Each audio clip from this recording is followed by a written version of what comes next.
দয়া ডাক। অভিজিৎ তুই ডাক। পারবো না বাড়া, তোর থেকে আমি বড়, তুই ডাক। তোর থেকে আমারটা বড়, তুই ডাক। ডাকবো না পুতমারা। আমিও পারবো না, পুঙ্গা মারা, আমার কি? আমি ডাকছি বা তোদের কাউকে রাখতে হবে না। বলছি বাড়িতে কেউ আছেন? এখন ভিক্ষা হবে না, পড়াইবেন। আরে দাদা আমরা ভিখারি না।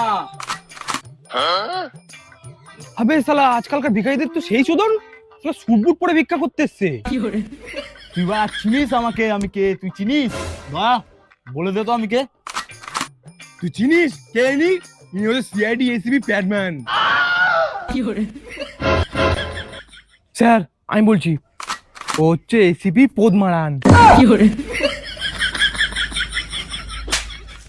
তোদের মতো দুটো সুরের বাচ্চা আমার সাথে আছে বলে আজকে আমার ইজ্জত এইটুকুও বেঁচে নেই।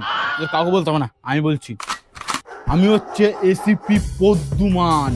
1 বছরে 40টা কেস পেয়েছি, কিন্তু একটাও সলভ না করার রেকর্ড আমার নামেই রয়েছে। ও হো, এবার আমি চিনতে পেরেছি, দাঁড়ান আমি এখনই আসছি। দেখলি অভিজিৎ আর দয়া, আমাকে সবাই এক নামে চেনে। এনে যা এখানে বসে যা। এই সুরের বাচ্চা, আমাকে দেখে তোর মেথর মনে হয় নাকি? এই তোর মুখ তো পুরো মেথরের মতন।